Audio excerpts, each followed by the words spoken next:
The following may contain offensive language, adult humor, and or content that some viewers may find offensive. The views and opinions expressed by any one speaker does not explicitly or necessarily reflect or represent those of Mark Radulich or W2M Network. Please listen with caution, or don't listen at all. TV party tonight! What? TV party tonight! Oh, we got nothing better to do than watch TV and have a couple of brews. Don't want to talk about anything else. We don't want to know. We're dedicated, yes, To our favorite shows. Oh, my circuits! Everybody loves Hypnotoad. Scary dog! Pearson and Blurnsball. Futurama! Hello. Good evening and welcome to TV Party Tonight. I'm your host, Alexis Hejna. Joining me, just fresh off of talking about Season 2, Part 2 of Hello Boss, Mr. David Wright. Hello. Hello. And coming in, I always extend a welcome to him whenever we're talking something Star Wars related, Mr. Andrew Orozco. How's it hanging? It's going well. Can't wait to talk about one of my new favorite Star Wars shows. Glad to hear that, because tonight we are discussing Star Wars Skeleton Crew, or as I like to call it, what happens when you put the Goonies in outer space. I'm pretty sure this thing was directed by John Hughes' Force Ghost. Possessing Jon Watts, the guy who gave us the new Spider-Man trilogy. Sure. All right. So yes, Skeleton. It is It was directed by Jon Watts, who, like I said, did give us Spider-Man, Far From Home, Spider-Man, No Way Home, Spider-Man, Homecoming.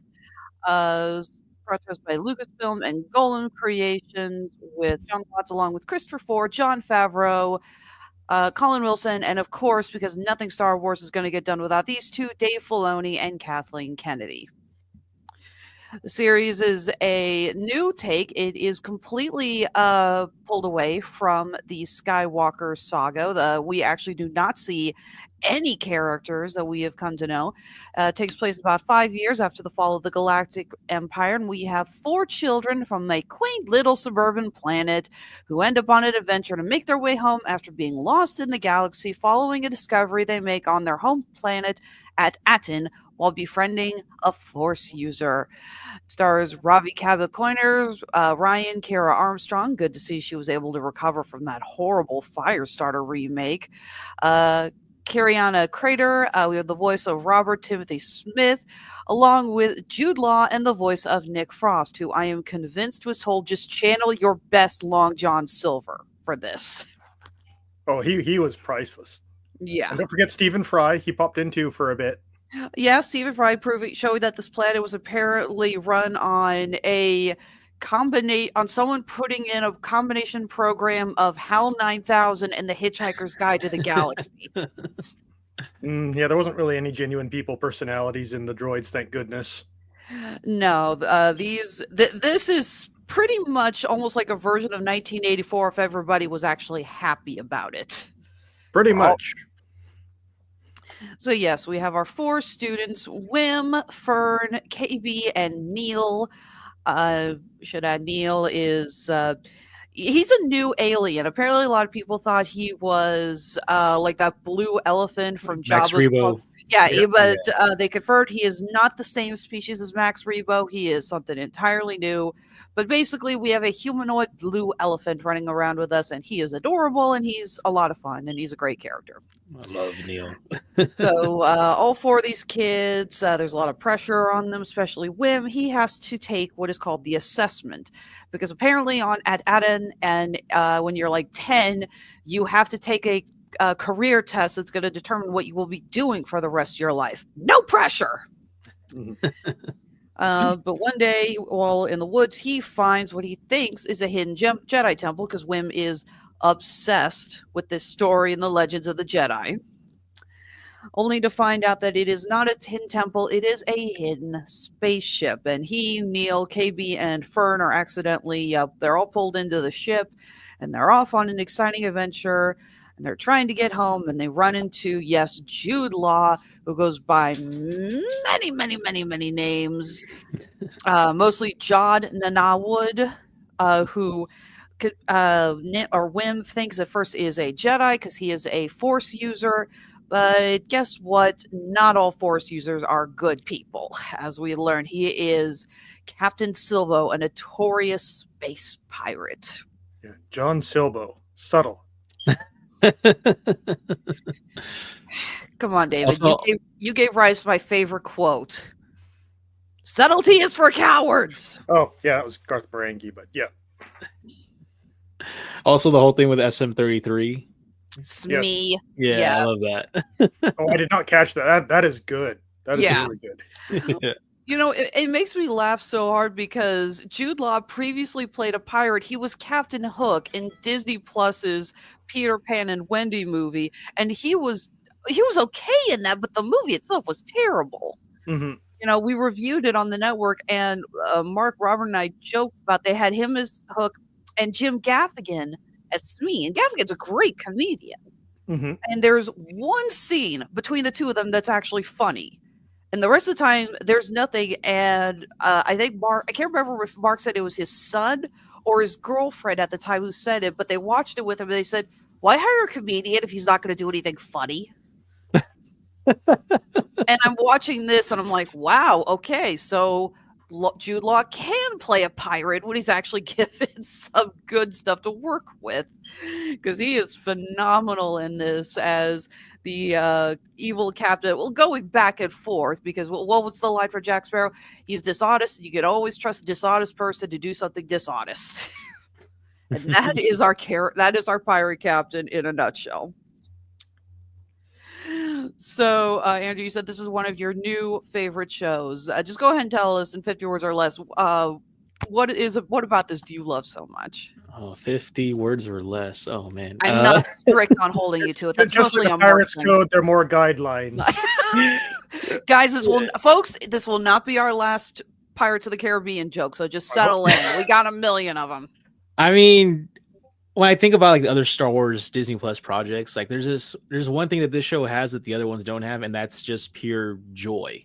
I feel like so much of this, like just getting away from the whole Skywalker stuff, just does so much for the show just to have it like stand on its own. I think, and not I was telling one of my friends like who's not really into Star Wars at all. I'm like, all you need to know is probably Return of the Jedi, and that's pretty much all you need. Just that's all the back homework you have to do to go to the show, because it doesn't really reference. I mean, there are references, but they're so subtle and unimportant that it's not that big of a deal. If you don't know what the Old Republic is, you can summarize it like in 2 sentences. It's basically the government that preceded the Empire, and just go from there. But like everything else about the show, it's just so self-contained. The stakes aren't like how do we top a Death Star? Let's build another Death Star. How do you top Star Killer Base? How do you stop Turn a planet into a Death Star? Yeah, and how do you top that? Well, we just put Death Star technology on every single Star Destroyer. Like, no, the stakes are so much localized, so much more smaller. It's just a really well-contained, really delightful. The main cast, even though they're kids, I always complain the kid actors kind of drag things down, but here, like, when you cast kids who can actually kind of just be themselves, be kids and act, and it's a great time. So, I mean, that's it's probably like 150 words. Casting did good. They really did good. Like I said, most of these kids, they've been in a couple of other smaller projects. Only a couple of them have Wikipedia pages. So I really do see a lot of great things for these kids. I'm hoping this is going to lead to some wonderful future projects, because they all did an amazing job. Okay, so David, what about you? When I asked who wanted to be on Skeleton Crew, you jumped up right away, and you've been on almost all of my Star Wars series reviews. You were there during the Dear God, What Were We Thinking Acolyte review. Just like the show, the review shows that the power of many is not all it's cracked up to be. No, it's not. Yeah, that's my last power of many joke for this podcast. Possibly not the last mention of the Acolyte, but we'll get there later. Oh, undoubtedly not. But my question is this: where does a show like Acolyte fall where a show like Skeleton Crew succeeds? What do you think was like the main thing that led this to being good, whereas Acolyte sucked? In a word, writing. Like this show was very tightly written. Like, I was watching the first episode. It's like, wow, I know who all these characters are and what their goals are and what their obstacles facing them are, all through like the natural progression of what happened during the episode. Like I never had someone to look at the camera and give like a big exposition dump. I see like, okay, Will's father, workaholic, doesn't pay enough attention to his son. So he's going to have to learn about, the importance of family as opposed to work. Will wants to go off and be an adventurer and help people, but he's stuck in basically a bureaucratic society where droids do all that work. Fern, she's the rebellious girl, but her mom's also like a chief administrator, so she's got a lot of pressure on her. Neil and KB, they're kind of not as defined arcs. Neil loves bubble baths. Yes, he's Will's friend, and that's fine. Like he's kind of like the straight man to Will and K. Well, every group needs a good straight man. Yeah, I mean, not every character has to have like some sort of deeply defined arc and multi-dimensional things, but you need some. Mm-hmm. So like it was just all like, okay, I know the stakes, I know what's going on, and you go throughout the show and you see that everything was planned. It wasn't like just everyone running around with no idea what they were doing just so they could get to reproducing the last scene of Fight Club, which is pretty much most of what the Acolyte was. Seriously. Pretty much. The story arc with KB doesn't really come in until about halfway through the series, but I actually really liked her character. She got into an accident when she was young, and she has a lot she's essentially a cyborg in so many words. And just to quickly top in there, I like how they don't go into detail about it. She just says, since the accident, done. We don't need to know anything else. We don't need to do a whole episode flashback. Like, no, just, okay, accident, cyborg now. Got it, go. Yeah, it's like it doesn't have to be a big story arc of it's like, oh, it was my fault, it was my mother's fault, or whatever. It was just like it was probably a car accident, guys. Yeah, but we get a really great scene with her where because of the cold, first going into this hot spa with all the steam, and then going through the cold mountains, her parts are corroding, and she is unable to move. And it reminded me so much of seeing young kids who are struggling with things like asthma or diabetes. And again, I like that they didn't make it a big, oh, she doesn't, they don't know what to do, and but there are so many kids out there who have debilitating illnesses that they have to take constant account for and measure of. And it's a very hard life. And it's not a huge story arc. It's not so she has to overcome. It's part of her character. Yeah. And I think a lot of us know someone, a child or an adult, or someone we knew as a kid and has grown up, who had to go through something like that for one reason or another. I love that. Oh, go ahead, David. Yeah, and they don't beat you over the head with it. It's just it's there. They deal with that issue, and like they move on. Like it's great. Like it was well handled. Exactly. Alex, I thought about a lot of kids when I was growing up who had just horrible asthma, and the amount of times I saw kids getting rushed to the nurse's office and having to, breathe using actual oxygen tanks for a while because they just could not get their lungs to cooperate, essentially. Yeah. So I saw them like, that looks familiar. Yeah. I work with a lot of children for my work, and like I always, as a substitute teacher, I usually get like notes from the teacher, like, hey, if this kid has to go to the restroom, like let them go. Because they, they can't always give me details, but it's like, oh, so and so has like their inhaler in the office, or so and so has their their EpiPen, like in case something happens. So like, there's always like those things you have to be like conscious of. And as a kid, when I grew up, I didn't really see that often, and maybe it was just around me and I just didn't know because they were just more like, I guess, subtle about it. So it definitely made me think about that too. You're right about a lot of the accommodations that need to be made. Absolutely. And yeah, I'm not gonna lie though, Nick Frost's Smeebot, as I'm officially gonna call him, was actually probably my favorite character. Again, I love Nick Frost. I loved him in the Cornetto trilogy. I think he's a fun actor, and his voice acting in this is just, again, it's just like it's like, what am I? You're a pirate robot.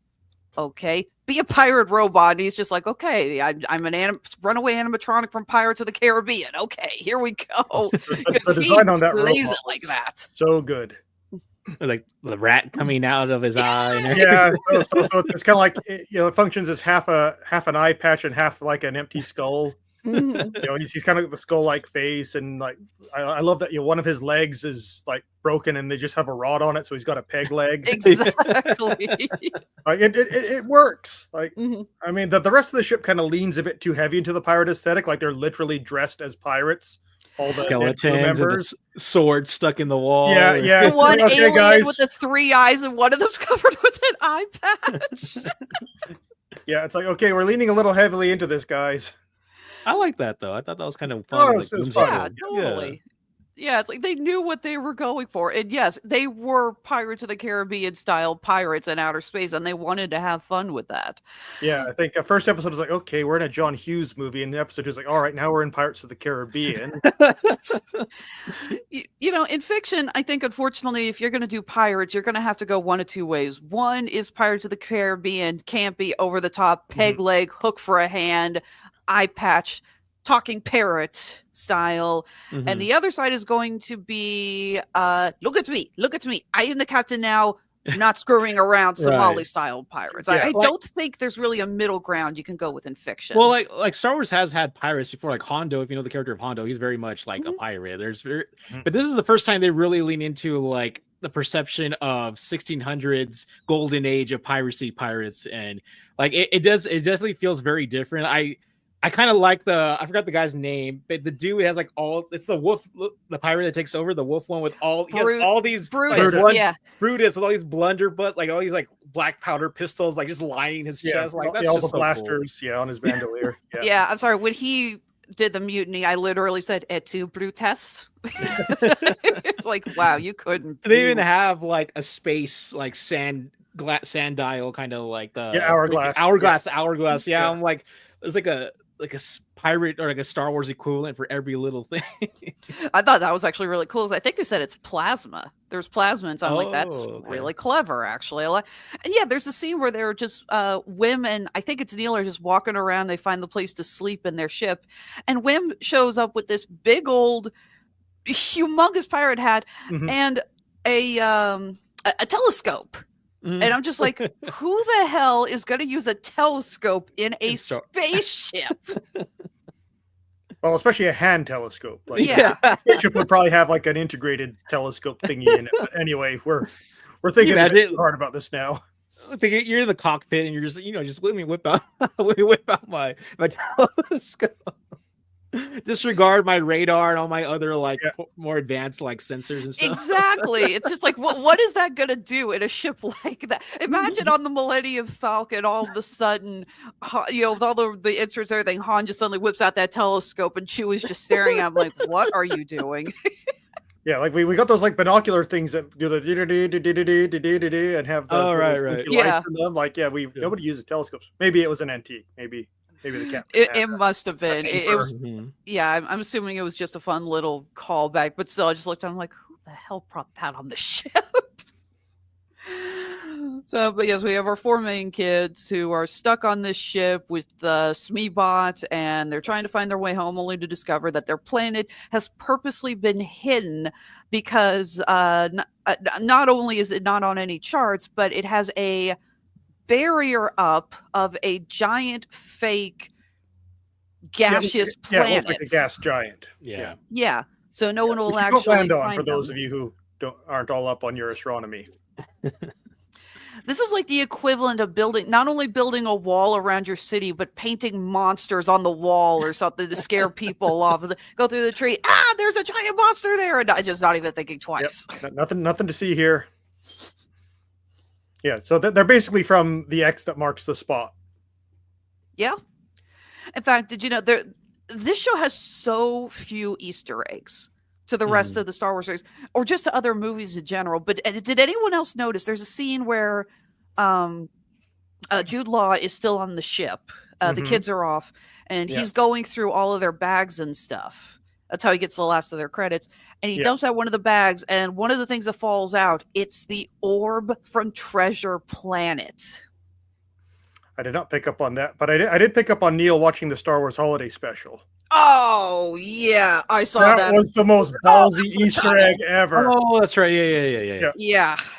Like, yeah, I saw. I was like, oh my god, those poor children. It was like on in the They're for background, life. right? I think. Yeah, it was like on like the holo table. It was like There you one of the variety performances they had on the holidays, which was like, well, damn, you guys got balls to do that. I'll give you that. It did make me laugh. So both laugh and groan very loudly. Yeah, I was doing the Leonardo DiCaprio thing. But actually, that does lead me into my next point. Again, this is a show that does not rely on our previous Star Wars shows.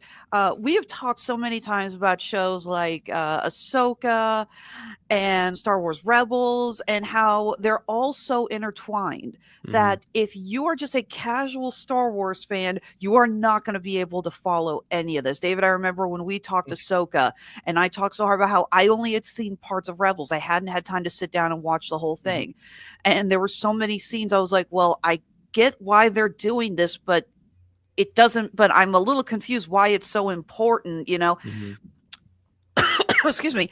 So, David, I'll go and ask you, what do you think about that they're doing that a show doing this? That it's in the Star Wars universe. It's not tied to anything else at all. It's just in the Star Wars universe. Oh, I love it. I wish they'd done more like that. Like, I think even if you look at, most of the Mandalorian, that was also, I think, a big secret to its success is it was just this small story happening away from all the big events. Like, they just sort of took the whole bounty hunter, crime part of Star Wars that you saw bits of in the movies, and then just kind of went into that corner and expanded it and made it its own thing. So yeah, like I don't need the same characters every single time, the same ships every single time. Like, yeah, just the Star Wars universe just in and of itself is cool. So like you can totally tell like good stories just within that universe that don't tie into the rest of it. I mean, you still have to be mindful of like parts of the continuity. You can't just make things up completely, but yeah, you don't have to be a slave to like, we got to have Han, Luke, and Leia because everybody loves Han, Luke, and Leia, and there need to be X-Wings, and then the Millennium Falcon has to show up because that's the only ship people are allowed to like.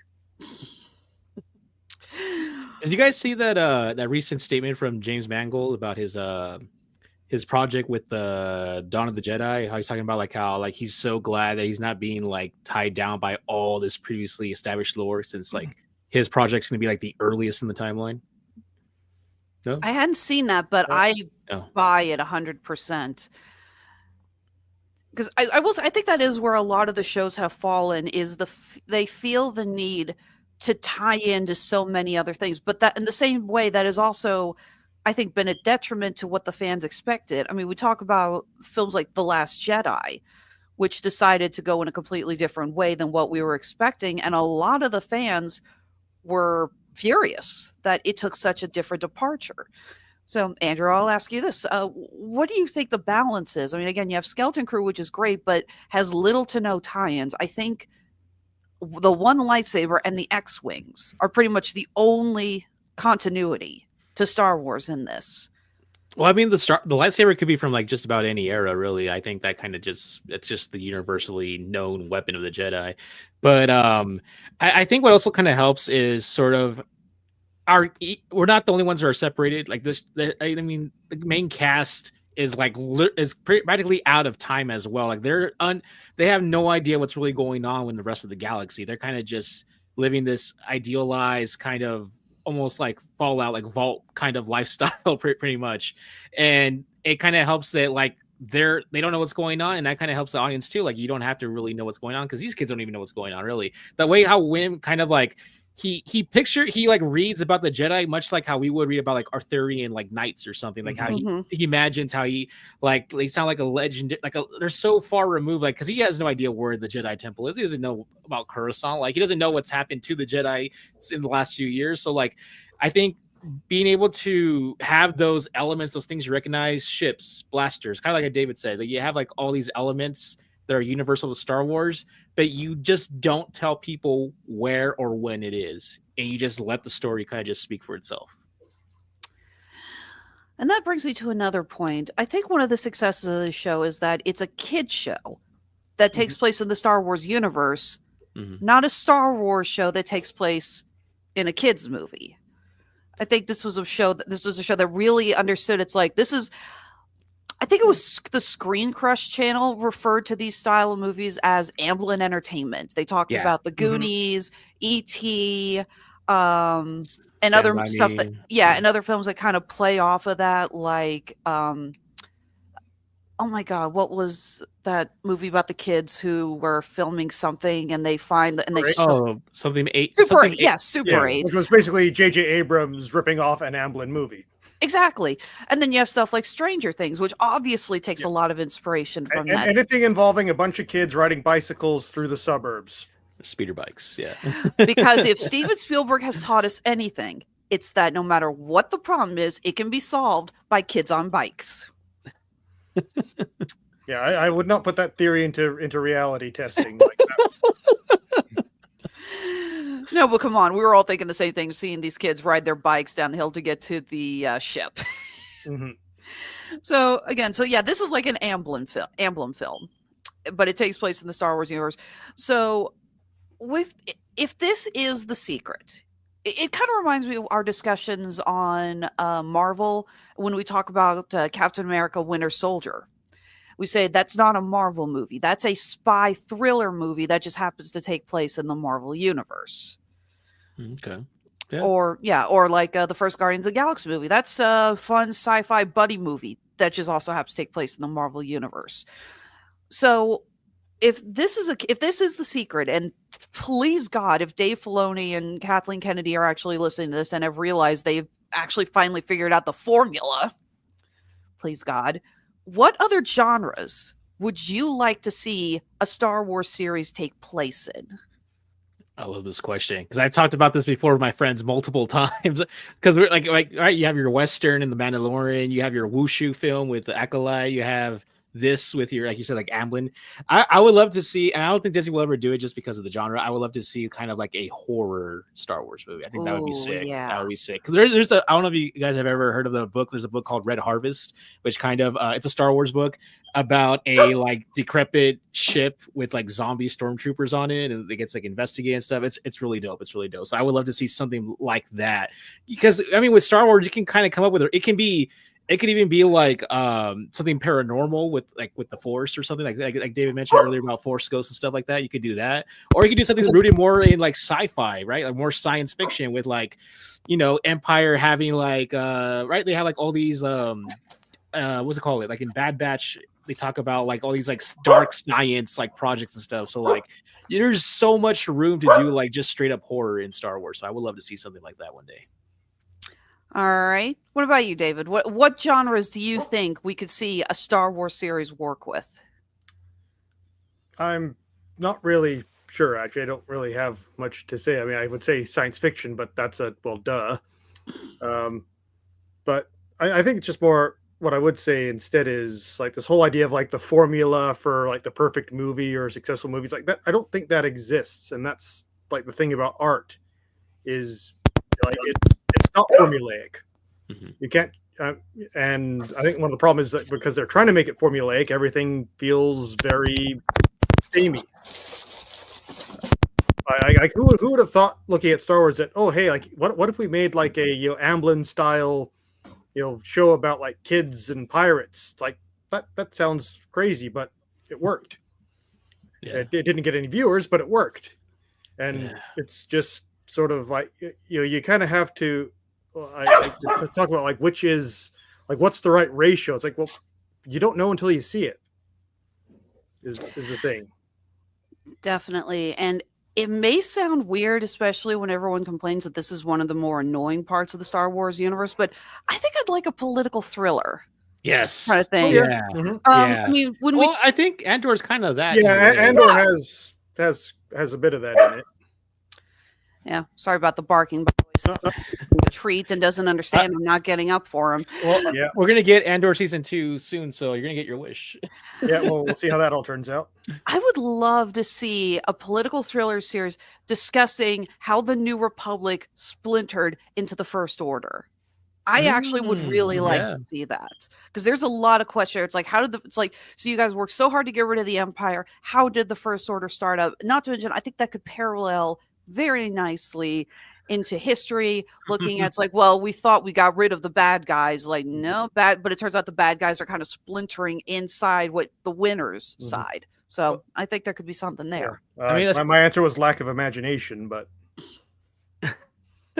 it's Star Wars. We need to have Empire, Emperor, Empire, and Rebels. That's Star Wars. That's all people understand and all they want. It's like, no, you can do something different. It's okay. Like we've already seen Empire and Rebels.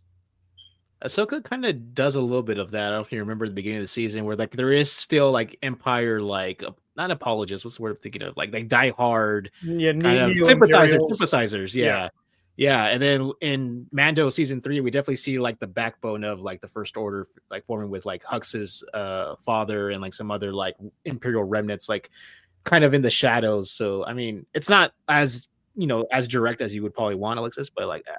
Yeah, I do think that if Filoni does get to do his like big like Avengers crossover film, that might kind of lead into answering some of those questions. Speaking of Ahsoka, they released the other day who's going to replace oh my god, the actor who passed away. They revealed who the new cast member is. I'm trying to find my Ray Stevenson. Yeah. Yes. He passed away, and the I forgot the new guy's name. He has a prominent role in something else. I'm trying to remember. Well, he is the Hound in Game of Thrones. There you go.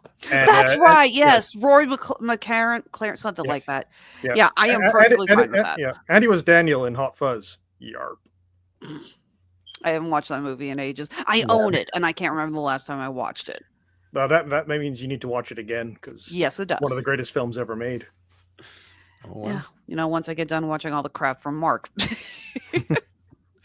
which never ends. No, but anyway, Skeleton Crew. Yes, back to Skeleton Crew.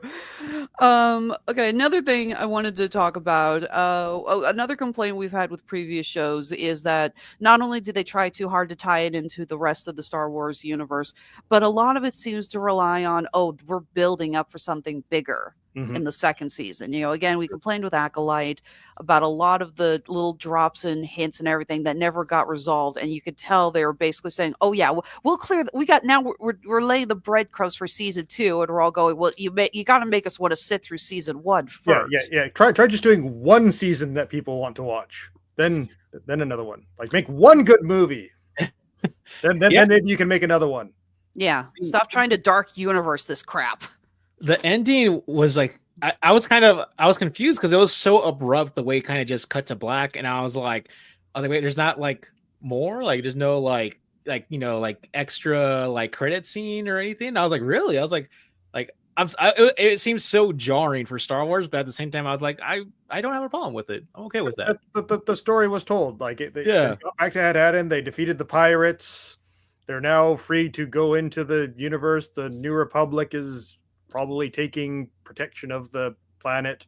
Like we don't, the issues faced by our characters were resolved by the end of the show, and that's kind of it. I mean, but yeah, like I like the show. I like the characters. You do kind of want that. I kind of want to see what happens next, but I don't need to.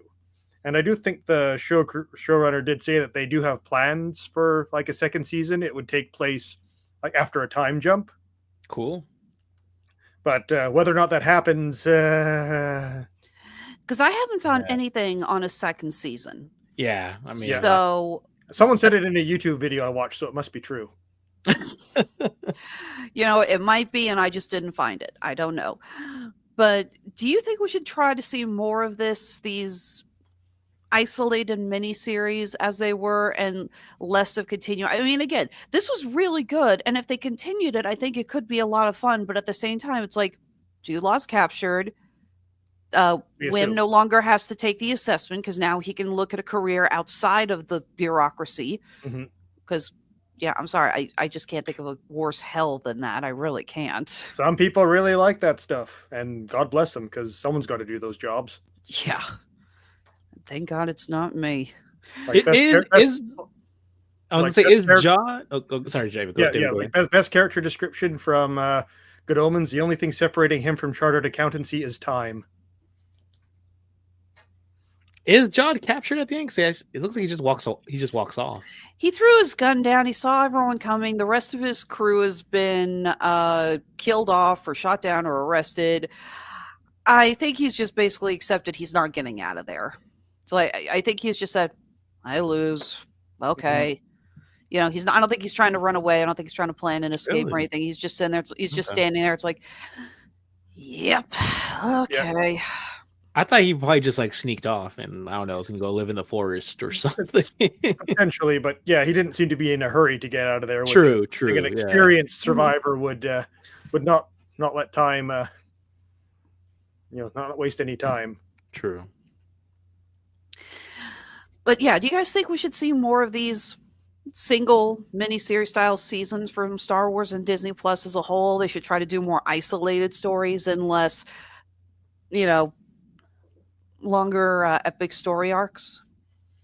I think that, I mean, yeah, for the most part, I think they would be. It would be nice to see some more of that stuff. I mean, they kind of already do that with their like what's it called, the anime series. I'm blanking on the name. Visions, right? Vision, that was it. Yeah, they kind of do that already. They're already doing like the third season. They've already ordered it, and like each of those episodes are standalone like one-offs. But like I guess something that's more than just one episode, like a more self-contained, a single season kind of show. I would like to see some more of that. I definitely would. I mean, people have been asking for a long time for them to do like a self-contained kind of like Old Republic, doesn't have to necessarily be about like hundreds and hundreds of Jedi and Sith, but like something away from the main kind of Skywalker, timeline.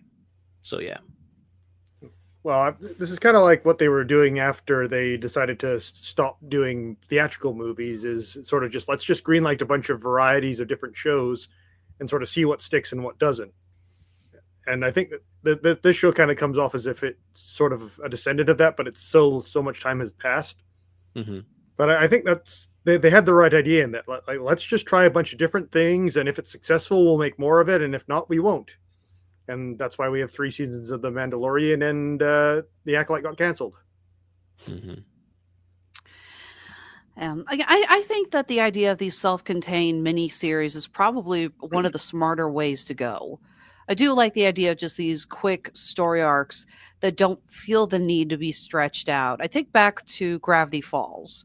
Mm-hmm. And how going in, the guy who created it said, okay, this is 2 seasons and that's it. And it ended up being one of Disney's biggest successes. It's still raved and talked about. I mean, if you don't see at least one Mabel cosplay at the Comic-Cons, then something is wrong with the universe. And Disney threw all the money at this guy's feet saying, please continue it, please. And he just looked at him and said, no.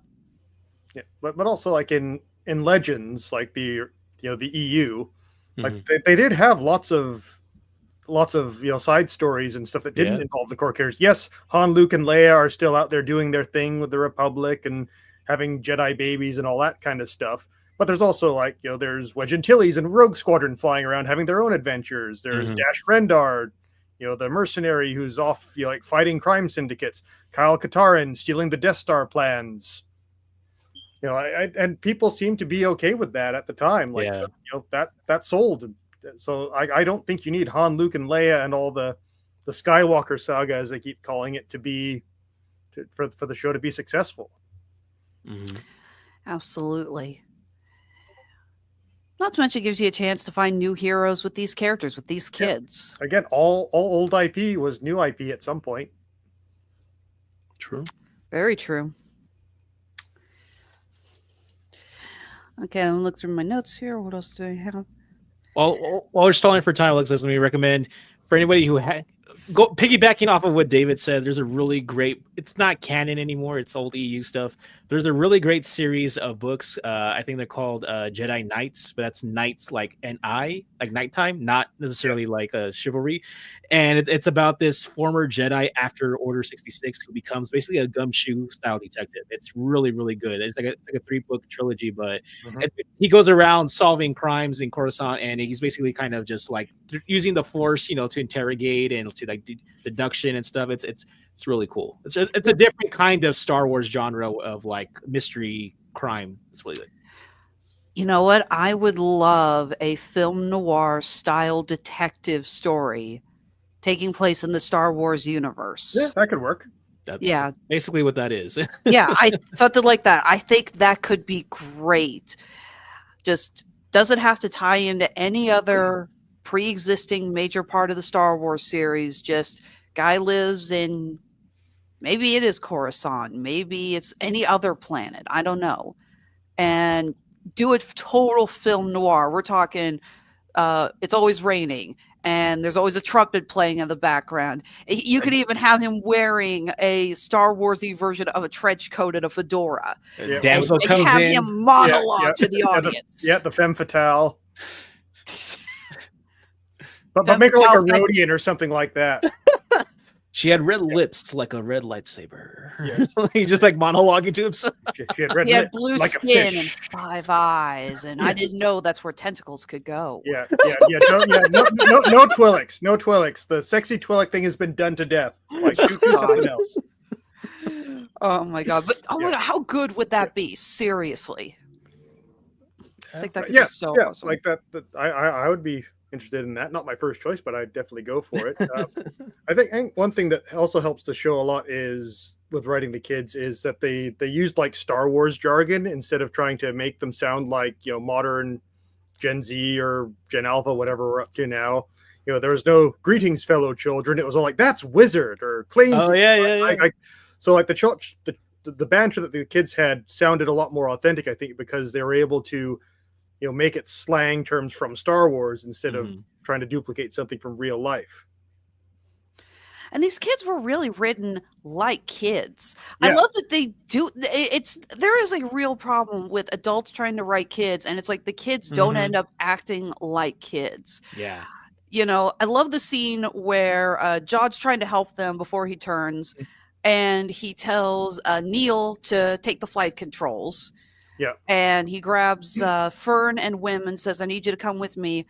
And Wim is whining. He's like, I wanted to fly the ship. It's like, oh my God, that is so what a kid his age would do. Yeah, no, they did a great job. Great job making the kids feel authentic and not necessarily annoying. I mean, I understand Jod's frustrations because, dealing with kids. But what's the line in like the second to the last episode? It's like, I have a headache and you all need to just shut up. Yeah, I could have sworn they threw him off the ship, but I guess they didn't. Back to major oversight there, kids. But back to Alexis's point about kids being written and sounding weird. That was one of the issues I had with Kenobi, where Leia just sounded I felt like she was a little too. Like, this sounds like an adult talking through a kid, kind of, at certain times, where I'm like, I get Leia is kind of spunky and that's like her attitude, but I'm like, I don't think any kid really talks like that, as opposed to here where our 4 heroes they're kind of like way more, I don't know, maybe it's just the different, they don't come from a political background. I mean, that could be why it's different. Yeah, they're more like middle class as opposed to suburban. Who's just like, I mean, aristocracy, basically. My mom's a senator, so you better do what I say, kind of thing. Whereas here, they're all just more like, just kids at school. I mean, Fern has a little bit more status, maybe because of her mom. But it comes off a little bit in how her character is a bit more bossy, but she never comes off as like pulling rank. Just more, she's, Will's more like, I just want to like goof around playing Jedi, and where she's a bit more driven to like take charge of the situation. Like, I think there's like 1 or 2 times where they do the kind of like kind of thing. They do like yes, no, 1 to 3 claimsies down. Oh God, the claimsies thing. That was like that. I call unclaimsies like what? and the callback in the last episode was just brilliant. I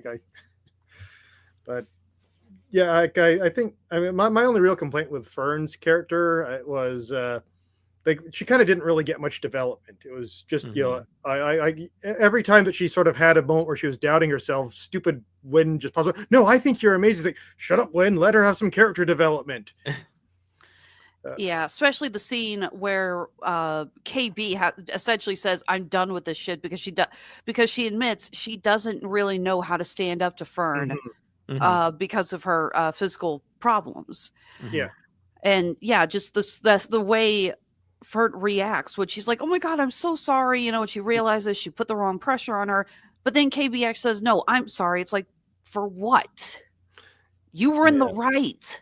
I think maybe it's like, I'm sorry I didn't tell you sooner kind of thing, because Fern was not acting on complete information. Yeah, in that part where they do, I thought it was great that they swapped up the pairings of the kids for that episode. Mhm. Like, and you know, like, and you know, Will has his big, like, you know, he ends up saving KB's life, and she's like, oh, that wasn't what you would expected it would be like, was it? He's like, what, saving someone's life? And it was kind of like a nice little subtle thing. Yeah. But it would have been nice if, I think, when Fern was paired with Neil, who's not someone who will just follow her around and do what she wants. You know, he's like, oh, it's so, you know, I'm tired. I don't want to climb anymore. And, you know, the bars are too far apart and like that kind of thing. It's like sort of, you know, I mean, she just instantly comes up with a solution to the problem. I think it would have been a lot more interesting if she had to learn how to work with someone else and sort of adjust her behavior to kind of you know, help Neil, as opposed to just, oh, we'll just tie a rope around you and yeah, we're good. Or at least show the scene where they came to the realization, because she's got long arms and legs, and Neil has fairly stubby arms and legs. So yeah, he can't climb that fast because he can't reach as high as she can. Right. Yeah. So I feel like the closest moment the closest moment for Fern to getting actual development is at near the end, when she's telling her mom about she's like, we've been to so many dangerous places in the galaxy, and even in all those places we still found like good people. I think that was like the only major takeaway for her for the whole show, was that the galaxy is scary, but there is still good people who are willing to help you out. Like, I sort of found that for pretty much all the kids, they didn't really get much development through most of the show, which was, as I was watching the show, my one big complaint about it, until I got to the last episode. Like, oh, okay, now we're seeing more agency. They're you know, they get to show how they have grown through what they have experienced. So like, it had a very strong finish for me. But yeah, like Neil was just great. Like, that was it, the fourth episode, I think, where they go to the planet that's like, it's not at Aten, it's another one of the sort of Republic worlds where it's sort of turned into Mad Max. But pretty much just pretty much get like Neil just like being like the MVP of the group for like the whole episode, and it was just like you go Neil, and you know, he gets the girl and everything. It was just priceless. Just talking to her about how it's like how mild things are on Aten, and she's just like, you don't have war, you don't have to fight. You know, she has no comprehension of a planet like this, and he's talking about just horsing around with his little brother, and and she's looking at him like he may as well be describing flying around in zero gravity and spontaneously growing wings or something, with the way she looks at him. Just, she cannot believe a world like this exists. And it's really good. I really do love it. Sorry, I had to clear my throat out there. Yeah. But so overall I thought all the cast did really good. I just love it's not a big scene, but I just love that one moment where like Will's coming to Neil's like, Neil, I found a Jedi ship in the Force. We need to go and find it. It's like, you haven't even asked me how my assessment went. Oh, how did your assessment go? I think it went well. Good. That's all I need to hear. just like the comedic timing on that was just like nailed it. Like it's like it's a nothing conversation, but it was just priceless. That was a great line. I love that moment where they don't appreciate or really know the value of the Old Republic credits when they're at the food stand. Yeah, and he's like, "Is this enough?" And they're like, he's like, "You know what? Actually, you have any more of those?" He's like, "Oh, plus tip. Don't forget to tip." Like the whole like they have no, like, again, their naiveness or the naivete of coming out, not knowing the value of the things they're carrying, and like to other people, they're like, "Whoa, like where'd you get that?" And like the whole kind of the visualization of credits, because usually in Star Wars credits are much like data chips and stuff like that, but here it's like it's literally gold doubloons, basically what it is. I just love like the whole kind of like they're just out on their own and not knowing, like, you know, there's people out there with like sinister motives until like, you know, until they meet Jod basically, and then they figure that out pretty quick. But just that moment was really funny to me. Speaking of the gold doubloons, how great was that? And I know it was like 90% CGI, but you have the scene where Jod is led into the mint. He's convinced them he's the emissary, and you have that moment of him picking up the doubloons and they start falling, and he literally just sits down. He's laughing as they fall over his face. Just again, I just love Jude Law. He is such a good actor, and I love how he plays that scene. And he asks like the robot or the droid, like, how many more vaults are there? He's like 1,500. It's like, holy, like, I'm just thinking like, oh my God. Like, and you're right, Alexis. My major takeaway from this show, which is I think kind of funny, is Jude Law needs to be in more stuff again. He really He should come does. back and do more stuff because like even the things he doesn't say, just the way he emotes and pauses between like and you can kind of see like the calculations in his head and just like when they first meet the I forget her name, I think it's Kim, the owl character. Before they even go, he's like, by the way, he's like, you might hear some stuff about me from her. It's like, don't trust it. Like he's very much like the Jack Sparrow without the whole drunkenness kind of, sun poison kind of like acting. Like he is so like he presents to you exactly what he is. Like Alexa said, like he has all these different names to different people. He has that kind of moment when they land at that spa resort planet where that really cool bounty hunter character, the albino looking one with like the white hair, that chick comes up to him. And he kind of like she has like a different name for him, and the kids kind of look at him like, what? Like, what did she call you? Like he has like all these encounters with all these different people, and he goes by different aliases, and just like David's right. Like we don't need to know the whole backstory of Jaw. We kind of just get it through context from all these different people that he's definitely lived a very adventurous life, and I just kind of like how he kind of whenever he's talking or he just chews up the scenery. Like he's just a real. I haven't really seen Jude Law do anything in a really long. I didn't see that Peter Pan movie, but I haven't seen him do. You don't anything. want to see it. Oh, okay. Don't bother. It's so bad.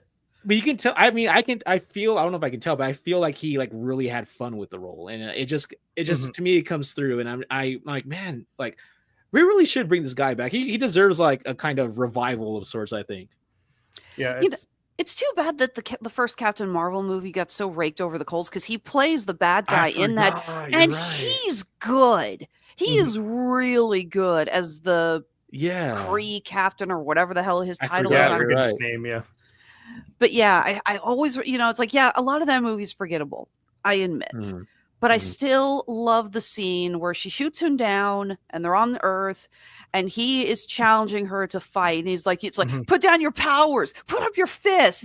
He's taunting her and everything. And then she just shoots him. And then she's like, I don't have to prove myself to you. And obviously I get the point of that line, but his delivery where he's just so fed up and he's so mad. And he's like, I want to fight you man to man. It's like on equal footing. And just how he is just bearing it all, trying to get her taunted and everything. And he gives such a good performance in that. Yeah, like I don't think this will go down as like an Oscar-winning performance for him or anything. No. But like you could tell he understood the assignment. He knew how far to push things. How he didn't chew the scenery. He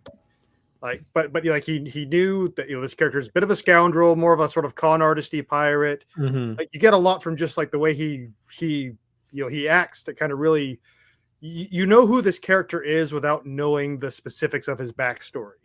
He he rallies his entire crew to kind of like it's like didn't you want to have like he's able to just kind of sweet talk his way through everybody, and they kind of forget that they're about to throw him out the airlock, and they're kind of just like he appeals to like each of their baser instincts, and they're like yeah, like he gets to those those attaboys kind of like rallies them and everything. Like I was like man, this is a really good scene.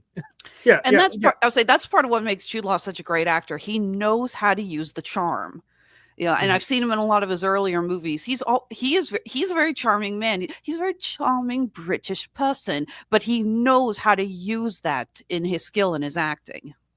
Yeah, and you just see it like all the time. Yeah, and like how he's able to kind of like just fast talk his way out of just about any situation. You kind of get the sense that he's not so much like a cold calculating genius who's like everything is going according to my plan. It's just more he's having to like think on the fly and try and work out what's going on to sort of just keep him like just one step away from from everything falling apart. And you kind of see it at the very end where he just kind of goes like, what, there's no way out for me now, and he just like I'm done. Like and like as much as like, I think he is a threat.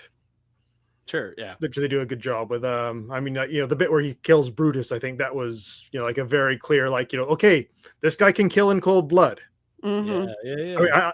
I mean, I totally get why he did what he did. Someone says like treasure or no treasure, I'm killing you the first chance I get. It's like, okay, right, first chance I get, killing this guy. Now let's not let that one simmer. But like the bit where he turns on them. And he threatens Fern for the captain position. But even like before he threatens her, like you see that moment where he's just like thinking it over, like, should I be doing this? And then he just says like, I challenge you for the captaincy, and just like, please yield.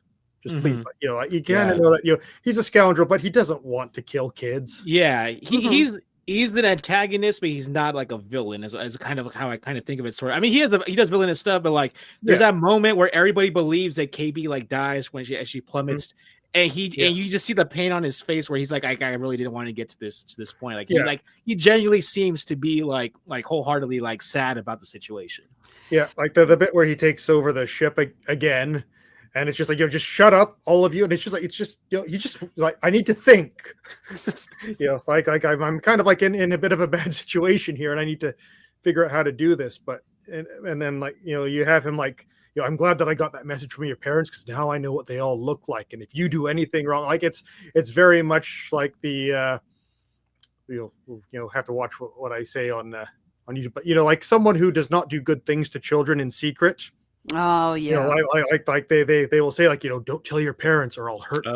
You know, and it's Yeah. just like, and then, like, of course the kids, like, they don't know that that's, you know, an empty threat for the most part. Mhm. Like, you know, but here, like, oh, like some of the betrayal is like, I was on my seat a lot during the end of this show, like the end of the penultimate episode, where, like, you just, you know, the parents are like, oh, thank you for bringing our children's back, and he just turns on the lightsaber, and it, I know, and right? you're like, And yeah.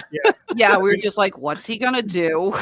yeah, like, yeah, that was tense. That was like, oh boy. And you know, Yeah. then of course, you know, he didn't in the end. It was a weird action to, I think, set up a cliffhanger. But yeah, like they did a good job of making him seem like, you know, not like an evil guy, but you know that this guy, he can do damage, and if pushed far enough, he's willing to do it. So like they just found the perfect level of tension for Yeah. that character and his relationship to the kids, and like, just, yeah, like, really, really well done. Really solid writing, really solid acting.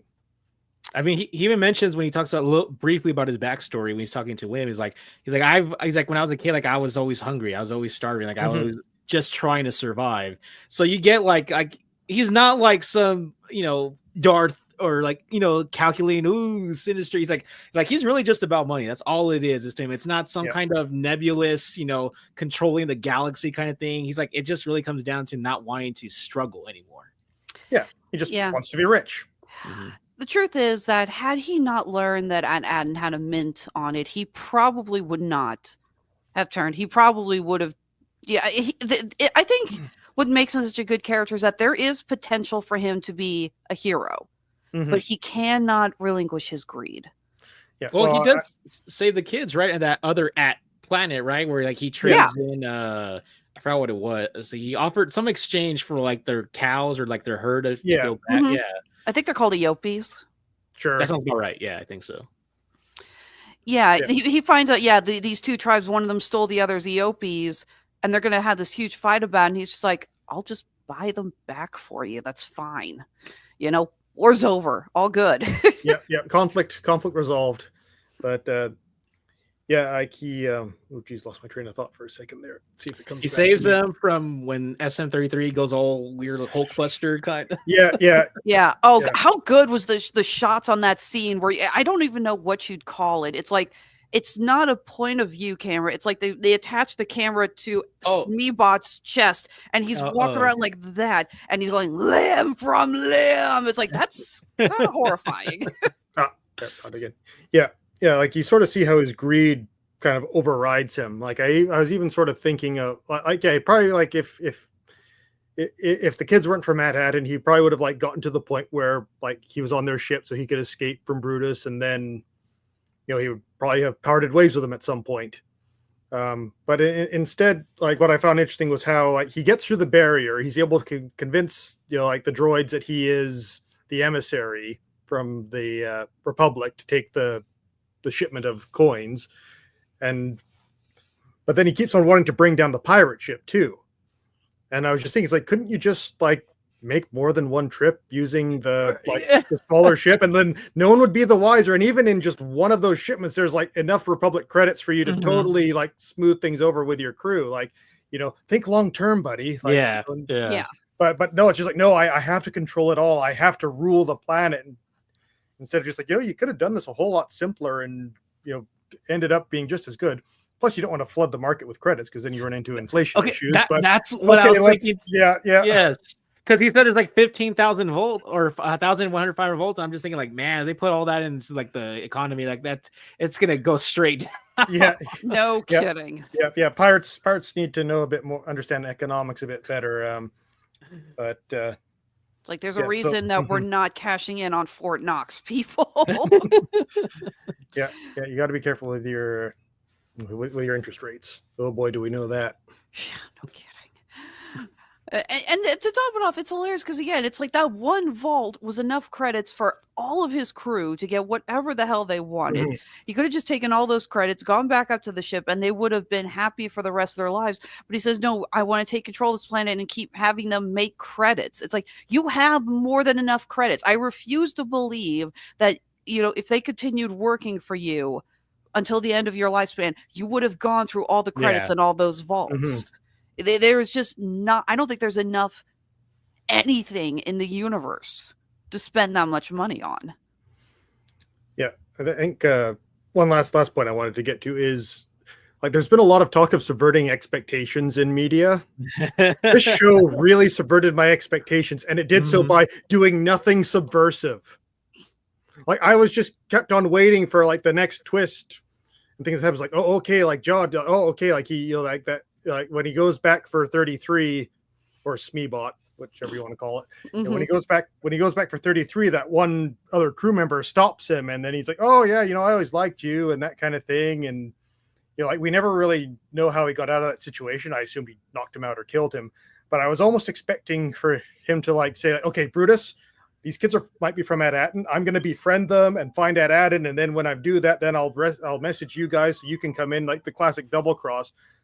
But of course, over his time with the kids, getting them out of life-threatening situations, they bond, and he, switches sides, and he's about to tell them that he's, he was going to betray them, but he's not anymore. But of course, the betrayal happens before then, and then they don't trust him anymore, and But no, he's just a son of a gun that was trying to game the system for his own devices. Even at the end when they meet the supervisor, I was so convinced that the supervisor was going to be like the original pirate from the ship. Like he basically just kind of snuck in and like took over for the droids. But no, it's just a droid running the show. Like that was it.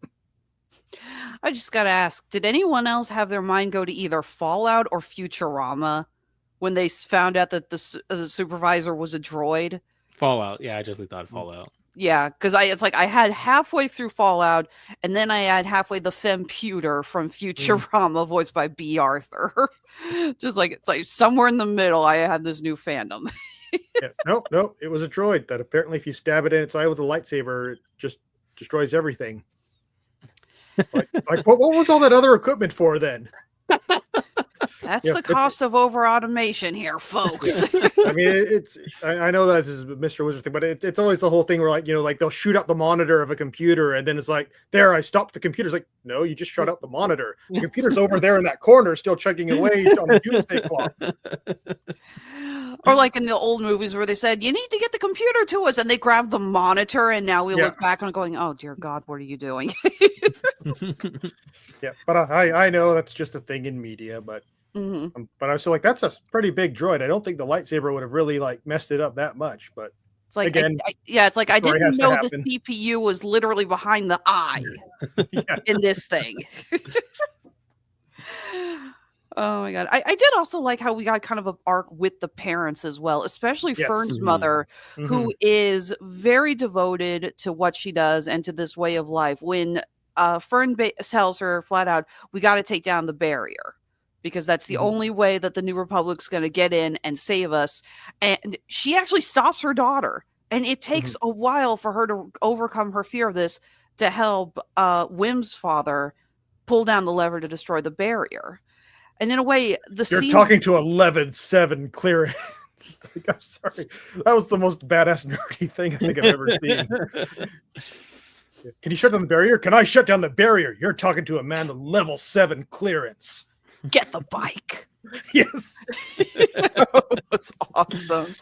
But yeah, even the scene of them sneaking out at night to get the satellite to go past the barrier to send the signal to them. Even that reminded me of like something you would see in an Amblin film, but it's what the kids would be doing. Right. Like the kids running away from The stun gun. We got a return of the stun guns from episode 4. Yeah. But yeah, it's the parents doing that. They're just like handing it off to the next person, like a baton, like a relay race or something. Yeah, no, Like- that worked. Yeah, it's like, don't come back for me. Don't try to help me. Just take it and run. Yeah. Well, again, like the threat of being stunned isn't exactly like the most fearsome, especially if you're like working for your kids. But yeah, like you would kind of have expected that character to be a lot more of a hindrance to the rest of the group. Like, no, we must go through the appropriate channels and blah, which she starts off doing, but then she kind of realizes like, no, that's not going to work. Okay, what do we do now? So yeah, it was. I thought that was really well done. Yeah. Absolutely. So yeah, Skeleton Crew, I would say, is probably one of the best Star Wars series that we have gotten in quite some time. Probably the best since Mandalorian and Andor. Yeah, well, my wife said that this is like, other than Mandalorian season 1, this is the best Star Wars she's seen basically from Disney. Bear in mind that she has not seen Andor, so. Okay, yeah. So here's what we've gotten as far as live action television series from Star Wars on Disney Plus. We've gotten The Mandalorian, we got the Book of Boba Fett, we got Obi-Wan Kenobi, Andor, Ahsoka, The Acolyte, and Skeleton Crew. So yeah, I stand by it because if you guys want to hear our thoughts on Ahsoka, go check it out. It's in the archives, but fair warning, we kind of spent a while essentially tasking Dave Filoni for making us do homework. Yeah, I don't want to fall into the whole like let's review everything in Star Wars in every Star Wars podcast. So, but yes, you can go through and see what we thought of those. But yeah, I'd say it's been Mandalorian has been the biggest success they've had. Everything else, I would say, is a bit shaky. Andor started off slow, was still slow, but it really picked up in the end, and you kind of see that in the viewing numbers where it kind of started off with, oh, we'll give this a chance, and nothing's happening. One way out. Whoop. Yeah, one way out, and it's up. yeah. Andy Serkis is in a prison. Like, okay, I'm in. So Andy Serkis is in a prison, and he's not playing Emperor Snoke. All is right with the world. Yeah, and then Acolyte, let's not rehash that, but it was the low point. Let's just go with that. Yeah, if you want to watch a review where I completely failed to keep a bunch of Star Wars nerds in control, devolving into a discussion of our boss Mark Radulich just comparing Jedi to Catholicism and Dorian Price breaking out a lightsaber to talk about how it was made. In vascular detail, as Mark would say. Yeah, very much so. That you could go watch a review of Acolyte. Yeah. Let me put it this way: it ends with me holding up a piece of paper saying, "Why am I here?" Yeah, that was an experience, all right. But anyway, for those of you brave enough, go back and check out our Acolyte review. But yeah, highly recommend Skeleton Crew. Even if you're not a giant Star Wars nerd, thankfully you do not have to have seen all of the previous shows. In fact, I would say as long as you have a basic understanding of the original trilogy and maybe an understanding of the sequel trilogy, because we do reference Order 66 in the final episode. So prequel trilogy then. Oh, you're right. I meant prequel trilogy. I don't know why I said sequel trilogy. But yeah, I think that's all you need to know. And I don't think you have to do any other research. You're not going to be, sitting here with another giant Star Wars fan feeling like you're missing on a majority of the story while they're picking up on all these extra little details. This is a really good show. Not to mention, this is a great show for families with kids. Yep. Watch it with your kids. Yeah, it's like if you got younger children and you've been trying to get them into Star Wars, this is a really, really good show to start them out on. I mean, it's longer than a minute, so they might lose interest pretty quickly. But yeah, well, if the TikTok ban still goes through, they're going to need something to do. Well, aren't they onto like some other Chinese app now that's basically just like Red Note or Red? Yeah. It's so weird because Red Note is owned by the same company, but the Supreme Court has not even flinched about people going over to that. So we're all over here just saying it's like, okay, so what's really the problem going forward? It's very surreal. Yeah. Anyway, that's for regulators to figure out. So But yeah, like I said, if you got young kids, sit down, watch Skeleton Crew. It's only 8 episodes. Each episode's about, I'd say, a little over half an hour. Most of them clock in at like 40-ish minute. Yeah. Yeah, most of them clock in like 42 minutes. But in all fairness, each episode's got like 3 or 4 minutes of credits. So you gotta credit every single region. Well, in all fairness, the show also has a lot of people to thank because they really do a nice combination of CGI, puppetry, motion capture, visual effects. Neil looks great. Oh my God, Neil looks fantastic. I'm a lot of times I couldn't figure out exactly which version is like. Okay, so obviously there's a puppet, there's a motion capture. There's probably a couple scenes where it's just straight CG. But there were so many scenes where it's like, I do not know what you're doing to create Neil in this. Similar with Smeebot. You know, he looks incredible. And I don't think there was at any point I was like, okay, so that's obviously CG. And it's like, yeah, and a lot of times you really can't tell. Because obviously there is a puppet version of it. Because you have the scene near the end, he gets decapitated. But KB finds out that he's still operational, so she's like holding his head while the body is driving the ship. Hold the level, girl. Yes, I have questions, but anyway, we'll roll with it. Wi-Fi. Yeah, Bluetooth. Or maybe he could have done something like while the crew was being held captive. But anyway, like I say, it's a better dramatic reveal. Yes. So there was a lot of people that they needed to thank for this because they really went hard, and thank God for that. We've been complaining for ages that Star Wars has gotten too addicted to CGI. We love seeing these creators use all of their tricks and tools with visual effects and puppetry. I mean, come on, how many of us have been praising the fact that Jon Favreau worked as hard as he did to make sure that Baby Yoda / Grogu was a puppet because they wanted CGI for him. Just think about how low the numbers have been and how much lower the following for Grogu would have been if he was an entirely CGI model.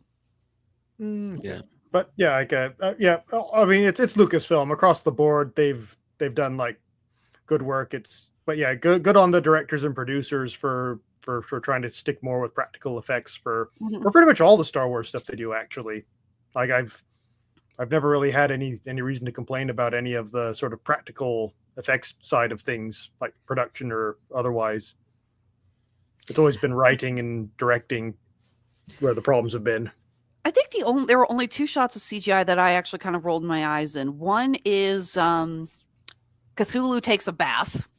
I love that. Yeah, great character. Again, don't trust him, but yeah, that was a bit like, okay, that's a CGI character. Clearly, I think was one of the shots near the end of one of the New Republic ships coming into the planet. And it was just one shot. And it's like, you guys probably needed to render that just a tiniest bit longer. So, and I mean, hell, just think about the pirate crew and how many of them were in full makeup and prosthetics. So yeah, definitely a lot of fun. And then if your child is wondering where they got the inspiration to make something like this, go sit them down and watch the Goonies. You freaking heathens. All right, gentlemen, was there anything else to discuss? Anywhere else to wrap up? I just wanted to say real quick one thing that I really liked about this show, that I've been kind of complaining about other Star Wars hasn't really delved enough into is, and you guys mentioned it quickly with the Cthulhu character, is I love how they use so many aliens in this show. Just because if you see Andor's like my favorite Disney Plus show, but man, that show lacks in diversity. It's all just humans all the time. So seeing the Kim, the little owl character, Neil, whatever he is, and the Cthulhu, I liked how misleading that was too. We thought he was going to do something. He just wanted to listen to their stories. I thought that was kind of funny. But just again, Brutus, such a badass design of like this basically werewolf pirate guy. He's I forgot the name of it. Go ahead, Dave. Yeah. I think there was like one of his species in the cantina on Mos Eisley. Yes. That shot was cut in the remastered version. I remember that because they show another character when you watch the new version, because in the original, yeah, he takes a drink and you hear that growl and you see those red eyes. Yeah. In the remastered version, they're focusing on another character, but you still hear the growl. Yeah, and I don't think there was even any animatronics in that scene. It was just like a rubber head that he was trying to drink in. How far we've come. There was one other use of that species, and it was, I don't know if you guys ever saw I can never pronounce his name. It's like a Russian sounding name, but the original micro series. Yes, there's a Jedi who is also that same species. It's like a wolf-looking character. But yeah, just the use of so many different aliens. We saw like another hut. I'm sure it wasn't Java. Of course, it wouldn't be Java because it's post Return of the Jedi. But the hut and like he's like in the little baths, the acid bath or whatever kind of bath that is, and like it's just nice seeing them use more like character designs. There's the one guy, I forgot his name, but he's part of the pirate crew. He was also in Mandalorian season 3, where he's part of one of the gangs with the with like the spiky I can't remember the same species that Hondo is. I can't remember the names exactly, but yeah, it kind of looks like someone just pulled out little weird mini things on their face. Yeah, I like Star Wars. I like when Star Wars uses like other aliens besides just the traditional Twi'leks and Rhodians and all that stuff. So it was good to see them kind of delve in and kind of just get creative with the little. Actually, that owl reminds me of. I don't know if you guys ever seen Clash of the Titans? Or... the little robot owl. Yeah. I was like, kind of reminds me of that. Like, I don't know, is that a reference or inspiration from that? Like, I don't know, maybe it is. Maybe I'm just kind of overthinking it, but that's what it reminded me of a lot of that little owl robot thing. Although now that you brought up the Hutt who was in the Spock, I just remember the other scene made me laugh hysterically. Have the little servant bringing the tray of food, and the Hutt grabs him and actually says, "No, sir, not again, not again." It's just like how it's like okay. This makes me ask so many questions, and a lot of them I don't think I want an answer to. Like, what do you mean again? Like, I don't feel so bad now. Apparently, he survived once. Oh, and of course, before we move on, the hermit crabs, that giant trash hermit crab was such a cool design. I like that. Oh my god, that junkyard hermit crab, and then you have the whatever it is, the trash compressing thing that was trying to eat the ship. Like, really it goes all Toy Story 3 on us. Yeah. All right. Yeah, no, all good scenes. David, was there anything else that I forgot to talk about that you wanted to bring up? Just one that just quickly popped into my mind. Again, talking about Jude Law is like how great he was at being bad with a lightsaber. Yes. That was like good subtle performancing there. Like the way he waves it around and uses it, you can tell like this is not someone who has had training in use of a vicious weapon. It's like it's never stated. It's just you just kind of know by the way that he points it around and everything. Like, yeah, this guy he was not trained in how to use it. Because like as someone who has done like sword based martial arts, like you notice when someone sort of knows how to use that weapon, like how they grip it, how they hold it when they're not using it, just that kind of stuff. And just his ability to kind of not go all geek out. It's like, hey, cool, I got a lightsaber, and just be like, no, like this. My character would not have that way of using it. Also, wait a minute. He ignites it the wrong way. He immediately drops it. Cute. I love that scene. Because let's face it, nearly every child. I actually thought for a second, I was like, wait, he's not going to. I was terrified he was going to like singe his foot or something. He lucked out there. I really thought he was going to hurt himself. Thank God he just scared himself. And the second time, he makes sure he's holding it the right way. Yeah.